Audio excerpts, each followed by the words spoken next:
এই তো আমরা কৃষ্ণ নাম করতে করতে বৃন্দাবনের কাছাকাছি এসে পড়লাম। বৃন্দাবন কোথায় পেল? দাদা আমরা বৃন্দাবনে চলে এলাম তো। কেন, কি করে মনে হলো আমরা বৃন্দাবনে চলে এলাম? ওই তো মা যমুনা। নিত্যানন্দ প্রভু ভাবছে আমার ভাই গঙ্গাকে দেখে যমুনা মনে করেছে। দাদা এই যমুনা পেরোলেই তো বৃন্দাবন। আমরা বৃন্দাবনের কাছাকাছি এসে পড়েছি দাদা। আর কোনো চিন্তা নেই, আমার যে মনে কি আনন্দ হচ্ছে, আমি বৃন্দাবনে এলাম।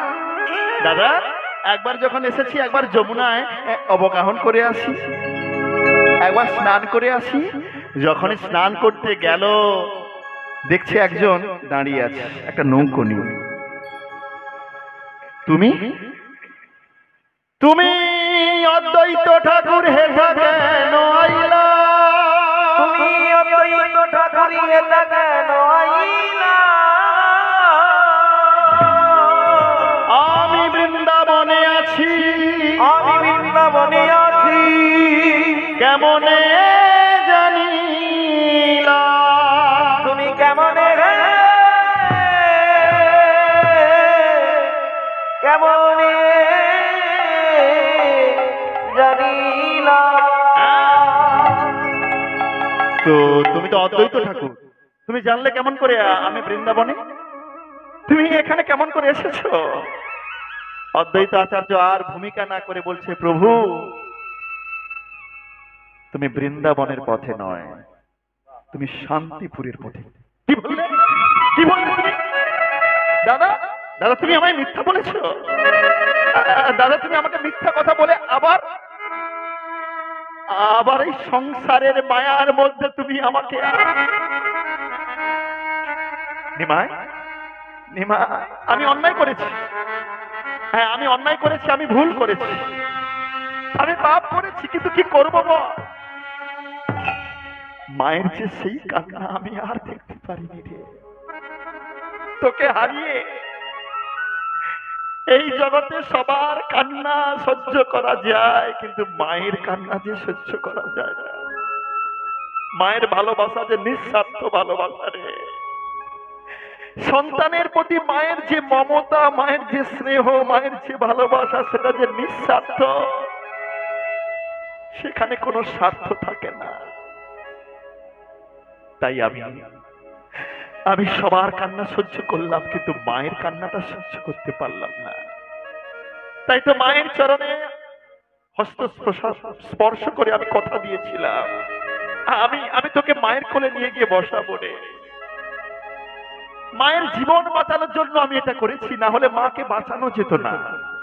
বল, যদি আমি অন্যায় করি, আমি ভুল করি, আমি পাপ করি, তাহলে করেছি। পাপ হলে আমি করেছি, অন্যায় হলে করেছি, অপরাধ আমি করেছি রে নিমাই। কিন্তু কি করবো বল, মায়ের সেই বুক ফাটা কান্না আমি সহ্য করতে পারিনি। দাদা দাদা কেঁদো না দাদা, চলো চলো চলো। এসে যখন পড়েছি, একবার মায়ের সঙ্গে সাক্ষাৎ করে আসছি। আজকে নিত্যানন্দ প্রভু গৌরহরিকে নিয়ে এসে মায়ের সামনে বলছে, মা তোমার এই অধম সন্তান আজকে তোমার কথা রেখেছে, তোমাকে শ্রেষ্ঠ উপহার হিসেবে আমি তোমার সন্তানকে দিলাম। আমি জানি মা তোমার জীবনের দুঃখ আমি কোনোদিন দূরীভূত করতে পারবো না, অন্তত একটা কথা আমি তোমার রেখেছি মা, তোমার জীবনের শ্রেষ্ঠ উপহার আজকে আমি তোমার চরণে অর্পণ করলাম মা। আমি কথা রেখেছি মা, কথা রেখেছি। মা সন্তানকে পেয়ে, গৌরহরিকে পেয়ে বলছে, নিমাই তুই আয় বাবা, আমার কোলে আয়। 24 বৎসরের সন্তানকে কোলে বসিয়েছে। নিমাই সারা অঙ্গে হস্ত বোলাচ্ছে, বোলাতে বোলাতে যখন মস্তকে হস্ত বোলাচ্ছে বলছে, এই নিমাই তোর এত সুন্দর কেশরাশি কে বুড়ালো রে? তোর এত সুন্দর চুল, সেই কে তোর সেই মুন্নন করিয়েছে, তার হস্ত কি কাঁপলো না, তার করটা কি কেঁপে উঠলো না? নিমাই, আমি আমি তোর জন্য রন্ধন করেছি নিজের হাতে। মা সন্তানকে সেবা দিচ্ছে নিজের হাতে, কেমন ভালোবাসা দেখুন। আমি এই জন্য প্রথমে বলেছিলাম না, চৈতন্যদেব এসে আমাদের শিখিয়েছে কেমন করে শ্রদ্ধা করতে হয়, কেমন করে ভক্তি করতে হয়। নিমাই কেমন করে মাকে ভালোবাসতো, মা কতটা নিমাইকে ভালোবাসতো, যেটার দৃষ্টান্ত আমাদেরকে দিচ্ছে। আমরাও যদি পিতামাতা হয়ে সন্তানকে সঠিক ভালোবাসতে পারি, সন্তান হয়ে যদি পিতামাতাকে সঠিক ভালোবাসতে পারে, সেই সন্তানও কোনোদিন মাকে বলতে পারে না, আর মাও কোনোদিন সন্তানকে ভুলতে পারে না গো। বর্তমান সমাজে এত পরিবারগুলো ভেঙে চুরমার হয়ে যাচ্ছে, যেখানে সন্তান থাকে আলাদা, পিতামাতা থাকে আলাদা, যাদের সঙ্গে কোনো ভালোবাসার সম্পর্ক লেশ মাত্র থাকে না। কিন্তু কেন হবে এটা? এটাই সমাজের কাম্য নয়। জীবনে যদি আমরা সুখী হতে চাই, ভালো থাকতে চাই, তাহলে পিতামাতার ছত্র ছায়ায়, পিতামাতাকে শ্রদ্ধা করে, পিতামাতাকে ভালোবেসে, পিতামাতার আশীর্বাদ মস্তকে ধারণ করে আপনি জীবন যাপন করুন। হ্যাঁ ভক্তমণ্ডলী মায়েরা, না হলে পিতামাতাকে বাদ দিয়ে, পিতামাতাকে আলাদা করে দিয়ে, পৃথক করে দিয়ে আমরা চাকরি করছি, অনেক অর্থ রোজগার করছি, অনেক ভালো থাকবো না গো না। মাকে কাঁদিয়ে, বাবাকে কাঁদিয়ে কোনোদিন ভালো থাকা যায় না। নিমাই বলছে, মা তুমি আজকে আমাকে এত স্নেহ ভরে সেবা দিচ্ছ। হ্যাঁ নিমাই, আমি তো প্রত্যেকদিন রন্ধন করি তোমার জন্য। আচ্ছা বলতে পারো কাল থেকে রন্ধন করে আমি তোমাকে কেমন করে সেবা দেব? না মা, এই পৃথিবীতে আমি 4টি জায়গায় সর্বদাই থাকবো। কোথায় জানো? সচির রন্ধনে,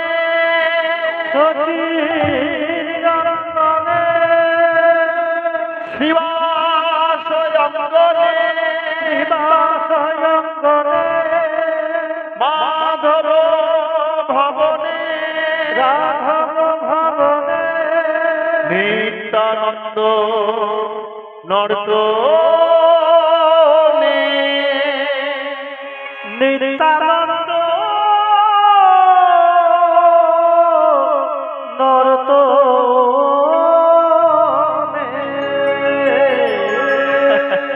মা আজকে আজকে তোমাকে একটা কথা দিতে হবে মা। কি কথা? আমি যে সন্ন্যাস নিয়েছি মা, এটা আমি কি জন্য নিলাম? তোমার মতো হাজার হাজার লক্ষ লক্ষ মা কাঁদছে, হাজার হাজার বাবা কাঁদছে, হাজার হাজার ভাই বোন, লক্ষ লক্ষ ভাই বোন তারা কাঁদছে। তাদের নয়নের ধারা মুছিবার জন্য, তাদের নয়নের অশ্রু যাতে দুঃখে ফেলতে না হয়, আমি সেই জন্যই মা এই হরিনামের প্রচার, এই হরিনামের প্রসারের জন্য আমি সন্ন্যাস গ্রহণ করেছি মা। আজকে তুমি একা কাঁদছো, কিন্তু তুমি জানো সারা বিশ্বে কত মা এরকম করে দুঃখের সাগরে নিমজ্জিত হয়ে সর্বদাই অশ্রু বরিশন করছে। আমি লক্ষ লক্ষ কোটি কোটি মায়ের নয়নের অশ্রু মোছাতে চাই। সারা বিশ্ববাসীর কাছে আমি এই বার্তা পৌঁছে দিতে চাই, হরিনাম করো, হরিনাম গাও, হরিনাম বলো, এর মধ্যেই সমস্ত কিছু আছে। বলো মা, তুমি যদি বলো আমি সন্ন্যাস নেব না, আমি আবার গিয়ে ফিরে আসবো, বলো মা তুমি। নিমাই, না আমি তোকে আজকে আর বারণ করবো না, যাও তুমি। তবে আমার একটা কথা। কি কথা জানো? বলো মা। তুমি বৃন্দাবনে না গিয়ে তুমি নীলাচলে অবস্থান করবে। তুমি বৃন্দাবনে যাবে কিন্তু নীলাচলে থাকবে, কারণ তখনকার দিনে অনেকে পদব্রজে পায়ে হেঁটে পুরীধামে রথযাত্রা দর্শন করতে যেতেন। আর এখান থেকে অনেক ভক্তরা তো যায়, তাদের কাছে আমি খবর নিতে পারবো তুমি কেমন আছো, কি করছো। তাই তুমি নীলাচলে অবস্থান করবে। ঠিক আছে মা, তুমি আমাকে আশীর্বাদ করো। তাই প্রণাম করলেন। সারা নদিয়া নবদ্বীপবাসীকে শেষ বিদায় জানিয়ে, নবদ্বীপকে আবার প্রণাম জানিয়ে আজকে চলছে কোথায়? পুরীধামের পথে। কয়েকজন ভক্তকে সঙ্গে করে নিয়ে পণ্ডিত জগদানন্দ নিত্যানন্দ রায়, পণ্ডিত জগদানন্দ নিত্যানন্দ রায়, পণ্ডিত জগদানন্দ নিত্যানন্দ রায়, ওই পণ্ডিত জগদানন্দ নিত্যানন্দ রায়, হরিগুণ কীর্তনে পথ চলে যায়, আজি হরিগুণ কীর্তনে পথ চলে যায়, হরিগুণ কীর্তনে পথ চলে যায়, ওই হরিগুণ কীর্তনে পথ চলে যায়, আনন্দ ধরে না, আনন্দ ধরে না, আনন্দ ধরে না, আনন্দ ধরে না, হরি নাম করে দেখো আনন্দ ধরে না, হরি নাম করে দেখো আনন্দ ধরে না, যাই রে ভাবের বালাই যাই রে, আনন্দ ধরে না, হৃদয় গৌর আনন্দ ধরে না, হরি নাম করে দেখো আনন্দ ধরে না, আনন্দ ধরে না, আনন্দ ধরে না, হরি নামে করে তারা আনন্দ ধরে না, হরি নামে করে তারা আনন্দ ধরে না। বক্রেশ্বর পণ্ডিত, সার্বভৌম ভট্টাচার্য, নিত্যানন্দ প্রভু এদেরকে সবাইকে সঙ্গে করে নিয়ে, জগদানন্দ প্রভু এদেরকে সবাইকে সঙ্গে করে নিয়ে যাচ্ছে পুরীধামের পথে। যেতে যেতে এসে পড়েছে সেই বালেশ্বর। বালেশ্বর এখান থেকে খুব বেশি দূরে না। আজকে আমি সবার কাছে করজোড়ে করে একটা মিনতি করব, একটা অনুরোধ রাখবো। যারা যারা আজকে এই লীলা কথা আস্বাদন করছেন, এক্ষুনি আমি যার কথা বলবো সেই ভগবান এখনো পর্যন্ত রয়েছে। আপনারা কৃপা করে জীবনে একবার হলেও সেই ভগবানকে দর্শন করবেন, দর্শন করে আসবেন। যখন বালেশ্বরে এসে পড়েছে, মহাপ্রভু বলছে, এই জগদানন্দ, জগদানন্দ বলো তো আমরা কোথায় এলাম? বলছে, প্রভু তুমি সব জানো, তবু আমাকে জিজ্ঞেস করছো না? তুমি তো অন্তর্যামী। আমরা বালেশ্বরে এসেছি। আচ্ছা, বালেশ্বরে যখন এসেছি, আমি শুনেছি এখানে রেমুনায় নাকি গোপীনাথের মন্দির আছে। চলো সবাই মিলে আমরা একটু গোপীনাথকে দর্শন করে আসি। রেমুনার গোপীনাথ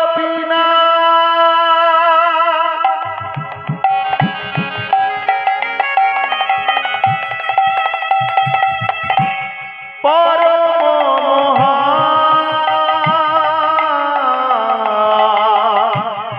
রেমুনার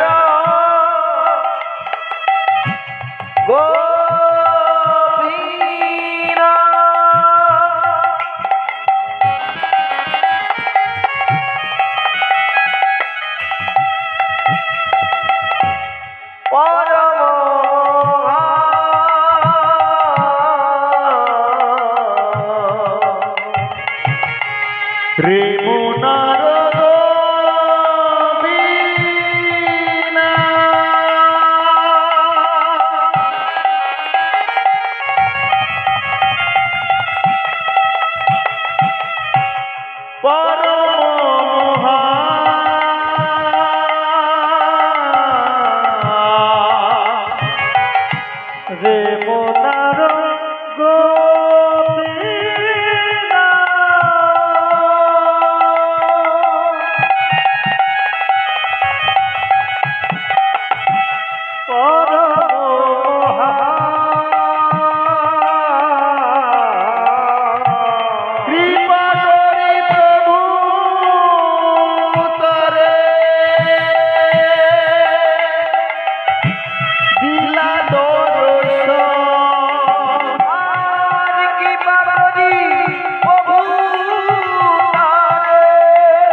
মহাপ্রভু এসে কি করলেন, ভগবানকে কেমন করে প্রণাম করতে হয় আমরা জানতাম না।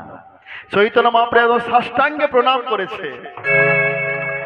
আর যখনই প্রণাম করেছে, তার পাদ পদ্মনিক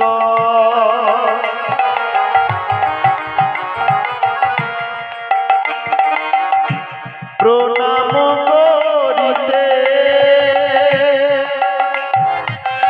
ওই তার পাদে পদ্মনিক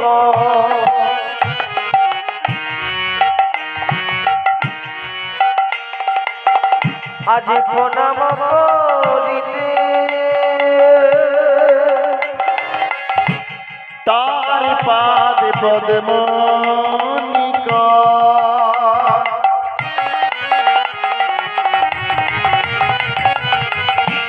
প্রণাম করিতে,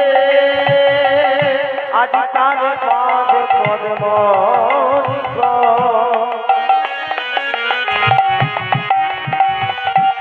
প্রণাম করিতে, তার পুষ্প চূড়া পড়িল প্রভুর মাথাতে, আর তারি পুষ্প চূড়া পড়িল প্রভুর মাথাতে, তার পুষ্প চূড়া পড়িল প্রভুর মাথাতে, আজ তারি পদ্মনিক প্রভুর মাথাতে। কি হলো? এই কথাগুলো একদম চৈতন্য চরিতামৃতে সুন্দর করে লেখা আছে বাবা। মহাপ্রভু স্বয়ং এসে যখন গোপীনাথকে প্রণাম করলেন, কি সুন্দর কথা। সেই গোপীনাথের চূড়া, পুষ্প চূড়া এসে আমার মহাপ্রভুর মস্তকের উপর পড়েছে। মহাপ্রভু ভীষণ খুশি হয়েছে। তো এই জগতে দেখবেন, যখন আপনি যদি ভগবানকে প্রণাম করতে যান, ভগবান যে দুলছে, একটা পুষ্প এসে যদি আপনার মস্তকের উপরে পড়ে, তখন ভাববেন আপনি অনেক ভাগ্যবান। একটা পুষ্প এসে আপনার মস্তকের উপর পড়েছে। যখন আমরা প্রসাদ সেবা করি না, আমরা প্রসাদ সেবা করতে করতে যখন দেখবেন একটা তুলসী পত্র আপনার কাছে এসেছে, হাজার হাজার ভক্তের মধ্যে আপনি যখন একটা তুলসী পত্র পেয়ে যাবেন, ভাববেন ভগবান আপনাকে আজকে আশীর্বাদ করছে। তুমি ভক্তি পথে অগ্রসর হচ্ছ, তোমার ভক্তি পথ একদম ঠিক আছে, অটুট আছে, এগিয়ে যাও, এগিয়ে যাও আরো। আজকের মহাপ্রভুর বড়ই আনন্দ, চূড়া পাইয়া মহাপ্রভু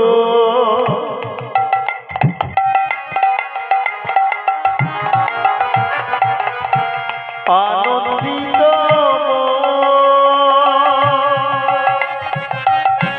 ওই চূড়া পাইয়া মহাপ্রভু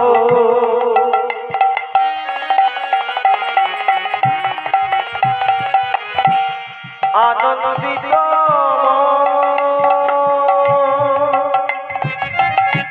চূড়া পাইয়া মহাপ্রভু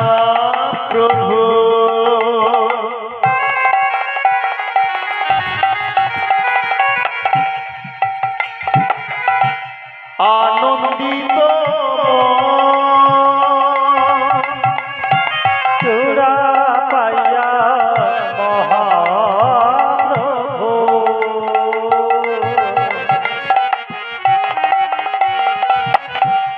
আনন্দিত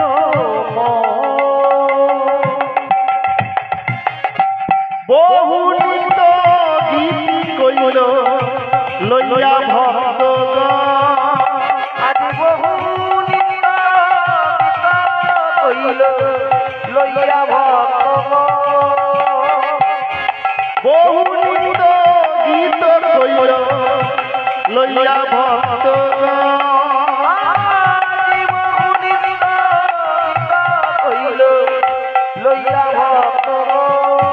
তাদের আনন্দ আর ধরে না গো,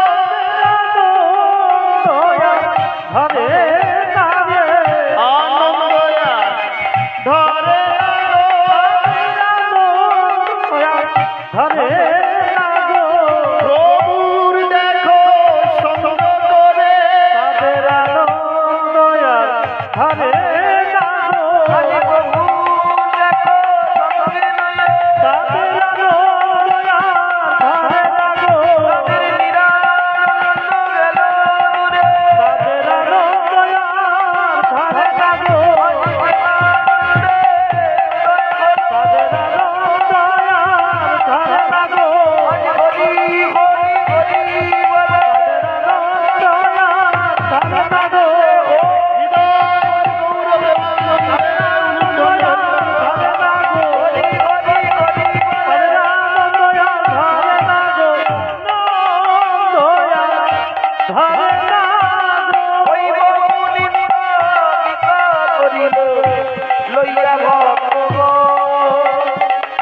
এবারে সবাই এসে মহাপ্রভুকে ধরেছে।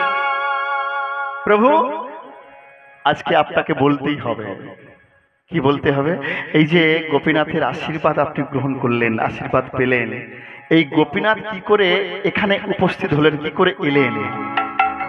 গোপীনাথের সৃষ্টি রহস্য একটু আমাদের আপনাকে বলতে হবে। আপনার শ্রীবদন থেকে আমরা আস্বাদন করব। ভক্তমণ্ডলী মায়েরা, আজকের যে লীলা আপনারা আস্বাদন করছেন না, এই গোপীনাথের কথা স্বয়ং প্রকাশ কে করেছিলেন? চৈতন্য মহাপ্রভু। চৈতন্য মহাপ্রভু বলছে, ঠিক আছে ঠিক আছে, তোমরা তাহলে শ্রবণ করো মন দিয়ে। একদম আনমনা হলে হবে না, মন দিয়ে আস্বাদন করতে হবে। হ্যাঁ প্রভু, তোমার মুখের বাণী তো অমৃতের থেকে অনেক বেশি মধুর, আমরা প্রাণ ভরে আস্বাদন করব। আপনি বলুন, আপনি কৃপা করে বলুন। এই গোপীনাথকে তোমরা দর্শন করছো না, এই গোপীনাথ এ যুগের নয়, ত্রেতা যুগের। ত্রেতা যুগের গোপীনাথ? এটা কি, কোন যুগ এটা বলো? এটা কোন যুগ? কলিযুগ। কলিযুগের আগের যুগ কি ছিল? দাপর যুগ। তার আগে ছিল ত্রেতা যুগ। মাঝখানে একটা যুগ চলে গেছে, কিন্তু গোপীনাথ থেকে গেছে। তোমরা শোনো, এই গোপীনাথকে স্বয়ং সৃষ্টি করেছিলেন রামচন্দ্র ত্রেতা যুগে।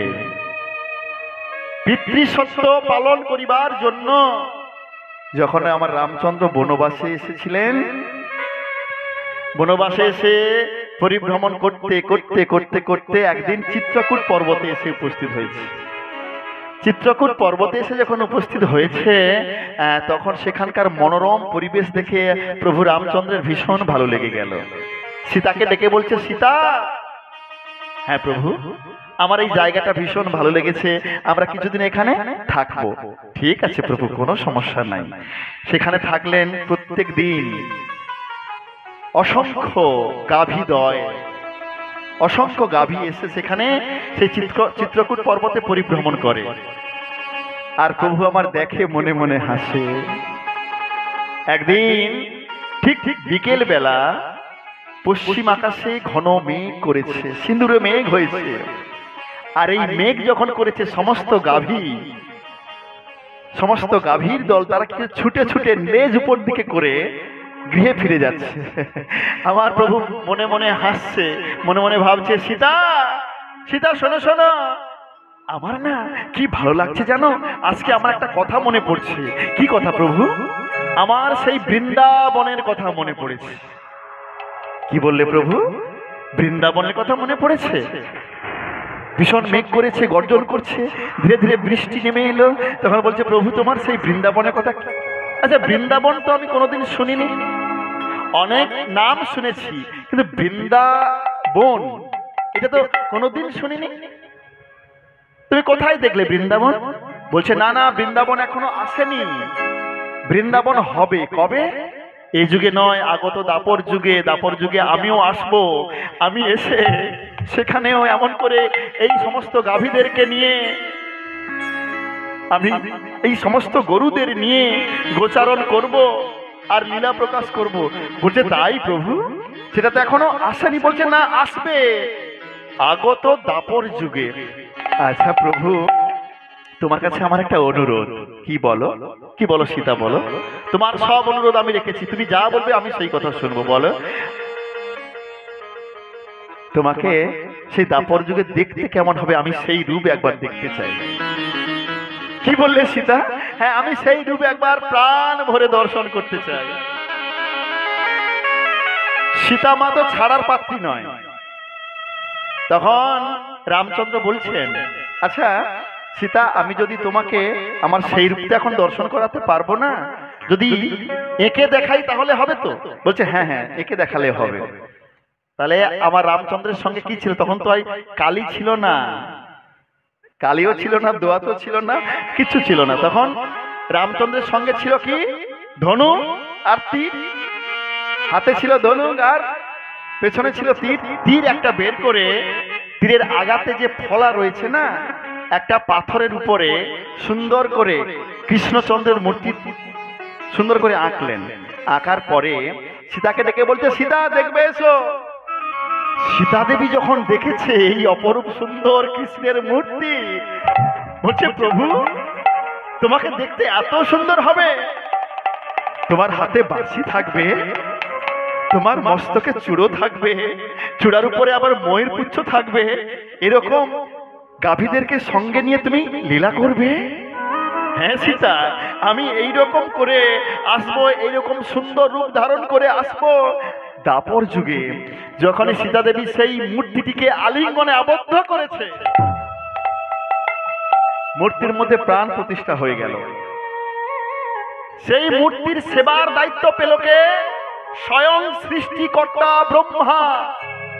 এই যে গোপীনাথ, এই গোপীনাথকে সেবা দিতেন স্বয়ং সৃষ্টিকর্তা ব্রহ্মা। ত্রেতা যুগ, দাপর যুগ, তারপরে এলো কলিযুগ। কলিযুগের তখনকার পুরীধামের রাজা ছিলেন লাঙ্গলে রাজা নরসিংহদেব। তিনি পরিভ্রমণ করতে করতে একদিন চিত্রকূট পর্বতে এলেন, দেখছে অপরূপ সুন্দর একটা মূর্তি পড়ে আছে। তখন সৈন্যদের বলছে, শোনো শোনো, আহা কি সুন্দর মূর্তি গো, বাবা এত সুন্দর মূর্তি আমি কোনোদিন দর্শন করি না, চলো এই মূর্তিটিকে ঘোড়ার পিঠে তোলো, আমাদের সেই পুরীধামে নিয়ে যাব, চলো চলো চলো চলো। মূর্তিটিকে নিয়ে ঘোড়ার পিঠের উপরে বসে নিয়ে যাচ্ছে। যেতে যেতে এই রেমুনা গ্রামে সে উপস্থিত। আচ্ছা সন্ধ্যা হয়ে গেল না, আমরা আজকে এখানে বিশ্রাম করব, তোমরা তাহলে সবাই মিলে একটু ভগবানের সেবার ব্যবস্থা করো। ভগবানকে যখন পেয়েছি, আমরা হলে কি করতাম ও মায়েরা, আমরা হলে আরে ওই ভগবানকে আমরা বাইরে বসে দিয়ে আসি, গাছের উপরে বসিয়ে দিয়ে আসি, আর ভগবানকে বাড়ি থেকে বাইরে বের করি। কিন্তু না না, এ তো যে সে ভক্ত নয়। তাই কি করেছে, সেই ভগবানকে নিয়ে গিয়ে সুন্দর করে আসন করে রন্ধন সমাপন করে সেবা দেওয়ার পরে সবাই যখন ঘুমিয়ে পড়ল, সবার ঘুম এলো, কিন্তু সেই ভগবানের ঘুম আসছে না। সেই গোপীনাথ কি করেছে, রাজা মশাইকে স্বপ্নাদেশ করে বলছে, রাজা মশাই আমি সেই পুরীধামে যেতে চাই না, তুমি আমার জন্য এখানে একটা মন্দির স্থাপন করার ব্যবস্থা করো, আমি এখানেই থাকবো, আমি এখানেই থাকবো। এটার নাম হচ্ছে রেমুনা। রেমুনা এই কথাটা কোথা থেকে এসেছে? মনোরম। মনোরম কথা থেকে রেমুনা কথার উৎপত্তি। যেই স্থান অতীব মনোরম সেই স্থানের নাম হলো রেমুনা। আমি এই জায়গাতে ভীষণ শান্তিতে থাকবো, আর আমাকে কোথাও নিয়ে যেতে হবে না। রাজা মশাই তো প্রভাতকালে স্বপ্নাদেশ পেয়ে ভীষণ খুশি। ভগবান আজকে আমাকে স্বপ্নাদেশ করেছে। কোন কোন ভক্তের ভাগ্যে কিন্তু এমন ঘটনা ঘটে, একটাও মিথ্যা কথা বলছি না বাবা, আপনাদের ভক্তি যখন অটুট হবে, ভগবানের প্রতি ভক্তি যখন বাড়তে থাকবে, আপনি স্বপ্নের মধ্যেই কোনো কোনো দিন ভগবানের চরণে পুষ্প অর্পণ করছেন, ভগবানের সঙ্গে কথোপকথন করছে, ভগবান যেন কি বলতে চাইছে আপনাকে গো। এরকম অনেক ভক্তের সঙ্গে কথাও হয়েছে যারা কিনা ভগবানের এরকম স্বপ্নের মধ্যে দর্শন করেন। হ্যাঁ ভগবত মণ্ডলী মায়েরা, যখন এমন করে স্বপ্নের মধ্যে ভগবানকে কোনোদিন দেখতে পাবেন, ভগবানের চরণ সেবা করছেন, ভগবান আপনাকে কিছু বলছে, ভগবানের অনেক প্রিয় হয়ে গেছেন, অনেক আপন হয়ে গেছেন আপনি। রাজা মশাই বলছে এখানেই ভগবানের মন্দির হবে, এখানেই ভগবানের সেবা হবে। সেই গোপীনাথ এখনো রয়েছে। তোমরা সবাই শুনলে তো, আনমনা হলে না তো? বলছে না না প্রভু, না আপনাদের বলছি না, চৈতন্যদেব সমস্ত ভক্তদের বলছে তো, তোমরা সবাই মন দিয়ে শুনেছো তো? হ্যাঁ মন দিয়ে শুনেছি। তাছাড়া এই যে গোপীনাথ, এই গোপীনাথের প্রসার আরো পৃথিবীতে ছড়িয়ে পড়লো কি জন্য জানো? আমার দাদু গুরুর জন্য। ভক্তমণ্ডলী মায়েরা, এইগুলো মনে রাখতে হবে, একদম সুন্দর বিষয়, কোনো গল্প কথা নয়। এই কলিযুগের ভগবান কেমন করে আমাদের জন্য লীলা প্রকাশ করলেন। আমার গুরুদেব হলেন ঈশ্বর পরিপাক, আর আমার গুরুদেবের গুরুদেব মাধবেন্দ্র পুরীপাদ। সেই মাধবেন্দ্র পুরীপাদের জন্যই এই গোপীনাথের এত প্রসার সারা পৃথিবীতে ছড়িয়ে পড়েছে। সারা পৃথিবীর মানুষ এই গোপীনাথকে দর্শন করার জন্য আসে। কেন জানো? হ্যাঁ প্রভু, কেন কেন কেন? হ্যাঁ, একটু কৃপা করে বলুন। আমার গুরুদেব মাধবেন্দ্র পুরীপাদের জন্মস্থান হলো বাংলাদেশের শ্রীহট্ট জেলা। সেই শ্রীহট্ট জেলার পূর্ণিপাদ নামক একটি গ্রামে আমার গুরুদেবের গুরুদেব দাদুগুরুর আবির্ভাব স্থান। তিনি জন্মগ্রহণ করে 60 বৎসর পর্যন্ত সংসারে থাকলেন। 60 বৎসর পরে মনে হলো আমি কি করলাম সারা জীবন ধরে, শুধু সংসারের জন্যই করে গেলাম। কিন্তু এই পৃথিবীতে এসেছি তো আমি ভগবানের আরাধনা করার জন্য, সেটা কবে হবে? যখন সেই চেতনা এলো অন্তরের মধ্যে, সঙ্গে সঙ্গে গৃহত্যাগ করলেন। গৃহত্যাগ করে পৃথিবীর সমস্ত তীর্থ ঘুরতে ঘুরতে অবশেষে যাচ্ছেন বৃন্দাবনের পথে। হ্যাঁ ভক্তমন্ডলী মায়েরা, বৃন্দাবনের পথে যাচ্ছে কে? মাধবেন্দ্র পুরীপাদ। চলুন সবাই একটু বৃন্দাবনে যাবেন, একটু হাতে করতাল দিয়ে। এখনো রয়েছে 3 দিন কীর্তন। এই মধ্যে এত দুর্বল হয়ে গেলে হবে না। আরো অনেক ভালো ভালো কীর্তনীয়ারা আছেন, কত ভালো ভালো বিষয় উপস্থাপন করবে, একদম হৃদয়ঙ্গম করবেন। মনে রাখবেন, বাড়িতে গিয়ে আজকে যা যা শুনলেন ঘুমোতে যাওয়ার সময় একবার স্মরণ করবেন মেন মেন জিনিসগুলো। মানে এই গল্প, এই যে ভগবানের লীলাটা সংক্ষেপে একবার স্মরণ করে নেবেন। কি কি হলো? চৈতন্য মহাপ্রভু জন্মগ্রহণ করলো, জন্মগ্রহণ করার পরে সন্ন্যাস নিলেন, সন্ন্যাস নেওয়ার পরে কোথায় গেলেন? বালেশ্বর। বালেশ্বর থেকে রেমুনা, রেমুনায় এসে এই গোপীনাথের কথা প্রকাশ করলেন। কেমন করে গোপীনাথ সৃষ্টি হলো, তারপরে সেই গোপীনাথ পৃথিবীতে আরো কি করে প্রভাব বিস্তার করলো, এই যখন বলতে যাচ্ছি, এই ছোট্ট করে একটা মানে একদম স্মরণে রেখে দেবেন, ঠিক আছে? চলুন আজকে বলছে, শোনো শোনো, আমার দাদুগুরু বৃন্দাবনের পথে যাচ্ছে, আমরাও সবাই মিলে, এটাও বৃন্দাবন, কিন্তু আমাদের মনটাকে নিয়ে যাব সেই নৃত্য বৃন্দাবনে, সবাই মিলে হাতে করতালি দিয়ে। চলুন। চলে রে আমার মন, চল মধ বৃন্দাবন, যমুনার পধারে ধারে তমালে দিব। সবাই মিলে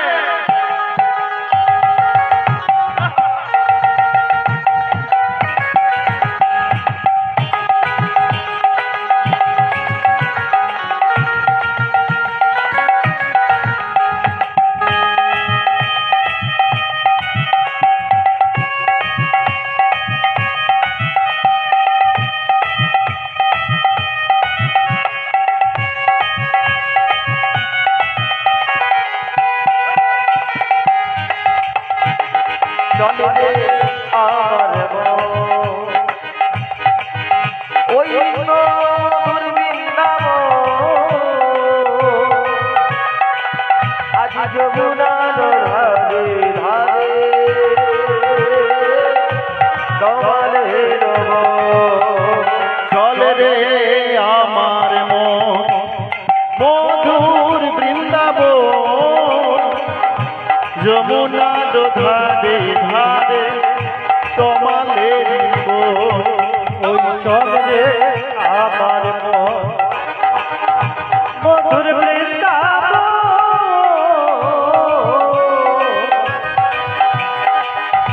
যমুনার ধারে ধারে তমালে রব। শ্যাম কুণ্ড রাধা কুণ্ড,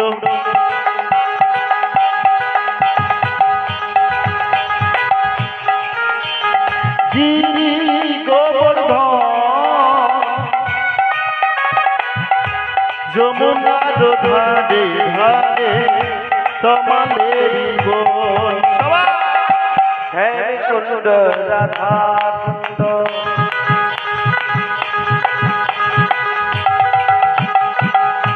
গিরি গোবর্ধন, আজ যমুনার ধারে ধারে তমালে রব। শ্যাম কুণ্ড রাধা কুণ্ড,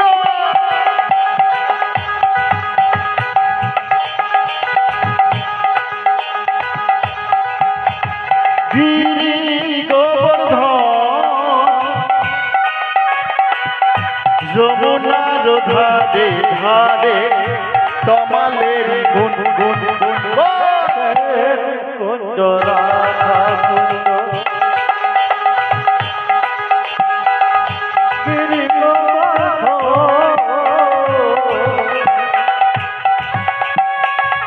যমুনার ধারে ধারে তমালের চলে রে আমার মন মধুর বৃন্দাবন যমুনার ধারে ধারে তমালের গুন চলে আমার মধুর বৃন্দাবন যমুনার ধারে ধারে তমালের ললিতা বিশাখায় আদি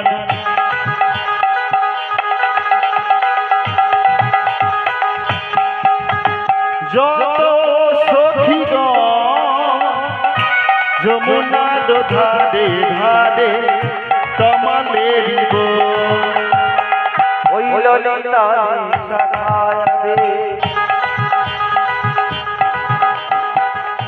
যত সখীগণ আজ যমুনার ধারে ধারে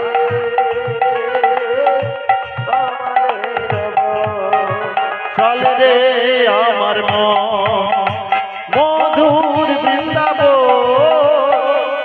যমুনার ধারে ধারে তমালের গুন সবাই চলে আমার মধুর বৃন্দাবন যমুনার ধারে ধারে তমালের চলে রে আমার ও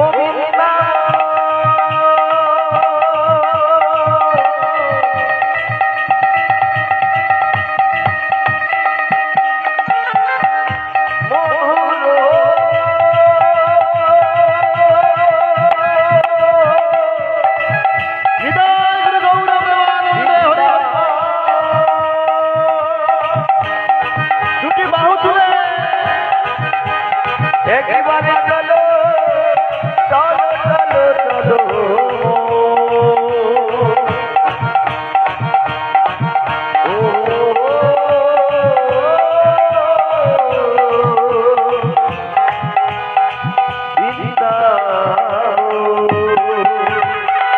বৃন্দাবন ধাম কি এই তুমি তুমি তুমি আপনারা সবাই চিৎকার করে জোর করে একবার বৃন্দাবন ধাম কি শ্যাম কুণ্ড কি রাধা কুণ্ড কি গিরি গোবর্ধন কি আজকের আনন্দ কি আসছে বছর নিতাই গুরু গৌর প্রেমানন্দে উলুধ্বনি হরি হরি বল। ওই যমুনার ধারে ধারে তমালের ওই যমুনার ধারে ধারে তমালের আরে যমুনার ধারে ধারে তমালের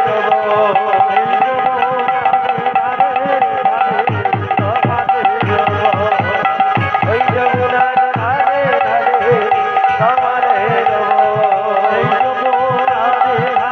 ধারে তমালের বৃন্দাবনে এসে গিরি গোবর্ধনের পাদদেশে একদম বর্ষা না, রাধারানীর জন্মস্থান বর্ষা না। আচ্ছা ঠিক আছে, যদি সময় হয় যে ঝুলন কেন হয়, যদি সময় হয় তাহলে কি করলেন? বৃন্দাবনে এলেন কোথায়? গিরি গোবর্ধনের পাদদেশে গোবিন্দ কুণ্ডের তটে। গোবিন্দ কুণ্ডের তটে এসে বিশ্রাম করছেন কে? মাধবেন্দ্র পরিপাল। পরিশ্রান্ত তো পৃথিবীর সমস্ত তীর্থ পরিভ্রমণ করতে করতে এলেন, আজকে যখন বিশ্রাম করছেন আর ভগবানের নাম গাইছেন। ও মায়েরা চলে যাচ্ছেন? আচ্ছা আরেকটুক্ষণ থাকুন। হ্যাঁ হ্যাঁ, ধন্যবাদ ধন্যবাদ। আপনাদের মতো ভক্তের কথা তো আমার সবসময় মনে হয়। যতদিন থেকে আপনাদের এই গৌড়া এলাকায় এসেছি, তো এখানে আসার পরে এই এলাকায় বিভিন্ন জায়গায় গিয়েছি, এই সত্যবাবু আমাকে বিভিন্ন জায়গায় নিয়ে এসেছেন। তো যাই হোক, আমার কিন্তু এই ঘাটালের ভক্তদের ভীষণ ভালো লাগে। আপনারা এত বেশি ভগবানের প্রতি ভালোবাসা প্রদর্শন করেন, আমি দেখেছি বিভিন্ন জায়গায় তো যাই, এখানে এসেছি বলে বলছি না, কিন্তু মানে এই ভগবানের সামনেও মিথ্যা কথা আমি বলি না। মানে আপনাদের কথা, এই গৌরার কথা সারা জীবনে আমি মনে রাখবো, সারা জীবন যতদিন বাঁচবো, যতদিন আমি কীর্তন বাসরে থাকবো। প্রথমবার আমি এসেছিলাম এই সচিনন্দন বাবুর জন্য, এই গৌরাতে। আমি যখন একদম নতুন কীর্তন শিখেছি, কীর্তন করা শুরু করেছি, সেদিনে একটা ঘটনা মনে আপনাদেরকে বলেছিলাম, মনে আছে তো? এখানে আমি যে মানে প্রণামীটা পেয়েছিলাম, সেই প্রণামীটা ওনাদেরকে দিয়ে দিয়েছিলাম যে আপনাদের এত ভক্তের সেবার কাজে লাগবে। সমস্ত কমিটিরা আবার বসে ঠিক করলেন, বলছে না না, এটা আপনাকে দিয়েছি, আপনি বাড়িতে ভগবানের সেবার জন্য নিয়ে যান। সেই অর্থ আমার মনে আছে, একটা পেপারে করে ভরে দিয়েছিলেন। আমি বাড়ি গিয়ে গুনেছিলাম, আমি না আমার বাড়ির সবাই মিলে আসলে জীবনে অনেক টাকা রোজগার করি, কিন্তু এই যে কোনো ভক্তর যে প্রণামী 10 টাকা না, এটা আমার কাছে অনেক বেশি দাম না, সবাইকে আমি বলি।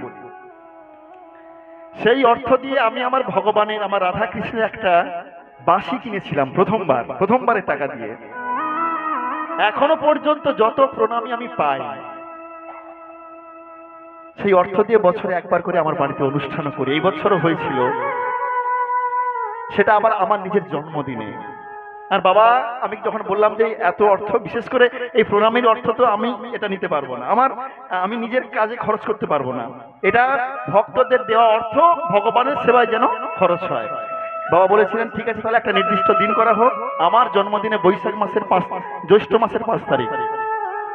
প্রত্যেক বছর করার চেষ্টা করি, এবছরও হয়েছিল। তাই ভক্তমণ্ডলী মায়েরা, এই গৌরার কথা আমি কোনোদিন ভুলবো না, এই জন্যই বললাম। তা আপনাদের মতো ভক্ত এমন করে ভগবানকে খুব বেশি করে ভালোবাসুন, দেখবেন আপনাদের জীবন ধন্য হয়ে যাবে। আজকের মাধবেন্দ্র পুরী কোথায় এলেন? গোবিন্দ কুণ্ডের তটে। গোবিন্দ কুণ্ডের তটে এসে বিশ্রাম করছেন আর হরিনাম করছেন। মাধবেন্দ্র পুরীর হরিনাম ছাড়া কিচ্ছু জানে না। ইনার জীবনের দুটো বৈশিষ্ট্য ছিল, সেই দুটো বৈশিষ্ট্য শুনলে আপনি অবাক হয়ে যাবেন। যেটা আমি প্রথমে বলেছিলাম একটার কথা, তিনি কোনো সময় ভগবানকে ছাড়া থাকেন না, সর্বদাই ভগবানকে চিন্তন স্মরণ মনন সর্বদাই করেন, সর্বদা সর্বক্ষণ। তার চিন্তনের প্রধান বিষয় ভগবান।